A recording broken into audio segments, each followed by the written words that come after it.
The Sunrise Interview is sponsored by Elk Valley Casino, Crescent City.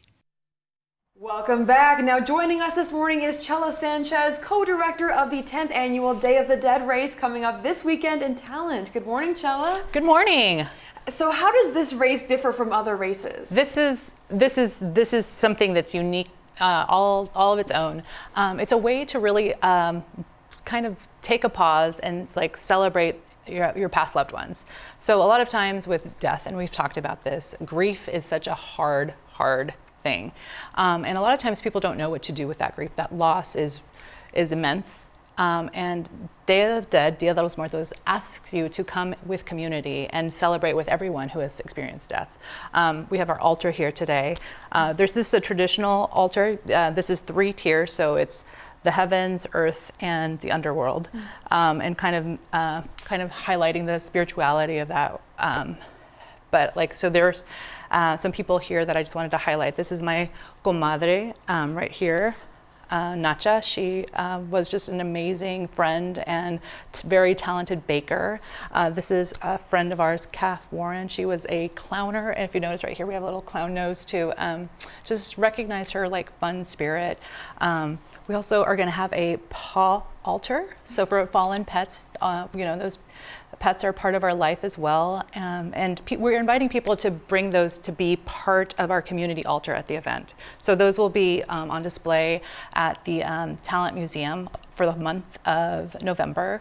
We ask people to come and share their stories, really highlight the people that they've lost. The walk allows you to kind of center yourself. So you could there's a mile fun run, or walk, or whatever pace you're at, 5K and a 10K. And if you're a runner, it's a great time for a run. It's it's going to be a little tricky course, but if you're dealing with grief or just want to pound it out on the pavement, that's a great way to get the feelings out, to be with other people, to have just kind of really think about kind of the fragileness of life. And it's a way to do with community and share stories, highlight those people, and know that you're not alone in your loss. Everyone has someone that has poured into them, and it's a way to kind of uplift and highlight them. Yes, I love the way that you say like this helps people embrace something that may otherwise people kind of shy away from. And you were also telling me about how this is something the community has come to embrace and kind of make their own. Tell me a bit about that. Well, when we started 10 years ago, how did that happen? It was really something I wanted to do to honor my grandfather. My grandfather got me into running when I was a kid. And every time I put on my running shoes, I definitely think of him. And I wanted to do something that showcased my culture and was a way to bring the community together, that this is not something for us, it's for everybody. And by the time we finished our first run, we were already planning year 2. And even through the pandemic, we did a virtual run, and people ran all over the country. We're still doing virtual runs, so wherever you are, just turn in your race time and you have the opportunity to win one of our finish. This is for top finishers. This is our Calavera this year. It's black.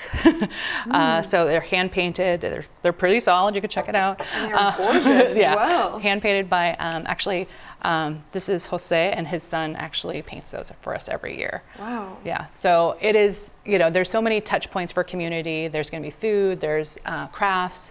This is actually a crown. So when you do packet pickup this year at Talent Maker City, it's Friday from 4 to 7.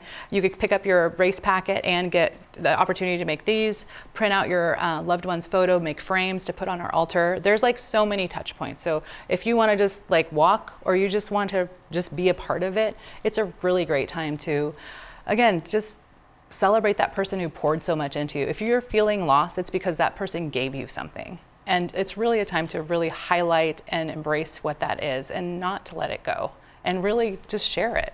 I love that level of connection. Is there anything else you'd like to tell us before we say goodbye to you this morning? Well, please come to the race. You could register for the event, but there's so many places for families and friends to come together and really showcase their people in their lives that made them them.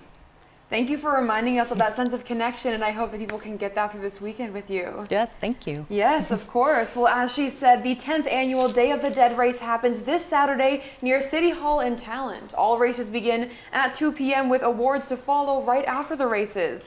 Now, pre-registered runners can pick up their packets at Talent Maker City on Friday between 4 and 7 p.m. It's recommended that you register online before 9 p.m. Friday, but you can register the day of the race on site up until 1:50 p.m. For more information and to get registered, visit dayofthedeadrace.com. Chella, thank you again so much for being here with us today. Thank you so much. This is great. Yes, of course. We'll be right back.